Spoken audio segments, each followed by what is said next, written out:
Thanks, Niti. Now I'm going to talk about Visa's financial and strategy priorities. As we can see in the Q1 fiscal 2020 report for Visa, payment volume, cross-border volume, and processed transactions are listed as the key business drivers. The year-to-year growth and volume in constant dollars are varying from 8% to 11% for the Visa strategy priorities. So, what are their effects on accounting procedures and business decisions? For the accounting procedures, they were performed by a public accounting firm, including auditing and accompanying consolidating balance sheets for Visa Inc. and subsidiaries like Plague and CyberSource, and the company's internal control over financial reporting.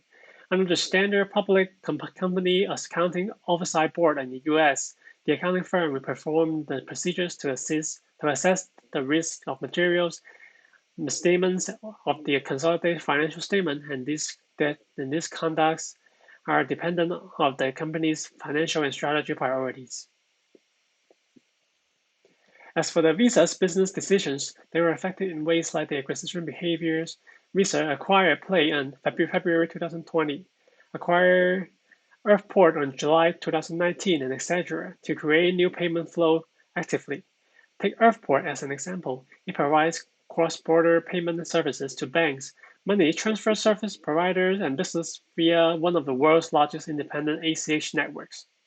Through a combination of the existing Visa network and the addition of Earthport network, Visa clients will soon be able to push payment to the majority of the World Bank population, reaching more than 99% of the bank's accounts in 88 countries, including the top 50 markets.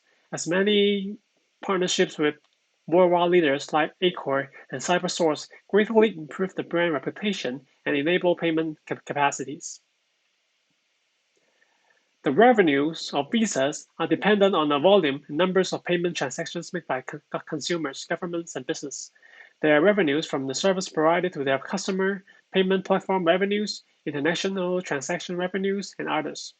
The acquisitions and partnerships not only broaden the global use and acceptance of Visa's product by expanding their territory, which specifically increase the service revenues and international revenues, and the increase of the payment capacities allow more data processing revenues, which are from many value-added services like merchant and acquire solutions, network access, more examples including consulting analysis for business and security and privacy protections.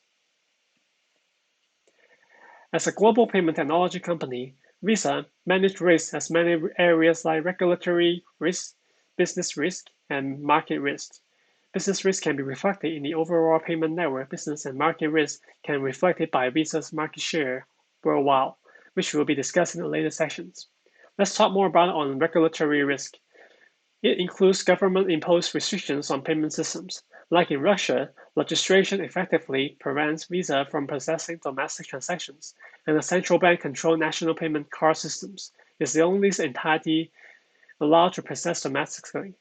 Recent regulatory initiative in India also suggests growing nationalities priorities, including a data localization mandate passes by the government, which has cross implications for Visa and could effectively affect the ability with domestic payment providers in like Visa. In China, UnionPay is the sole processor of domestic payment and sole domestic acceptance mark. It can be summarized: BRICS countries like Brazil, Russia, India, China, and South Africa tend to have their own card payment system because of the given financial market volatilities and the dollar rate.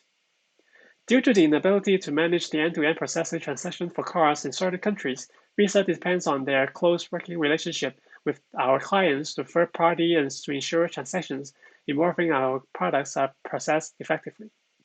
For Visa's mission, short term will be the focus on mitigations of COVID-19 situation. E-commerce will be one of the areas that can survive the situation, but are also very competitive in this market. New technologies are essential to the industry growth to satisfy the demand. Long term will be on brand reputation, technology, privacy and security to prevent frauds and to foster talents. Now, PE will talk about the non-financial factors.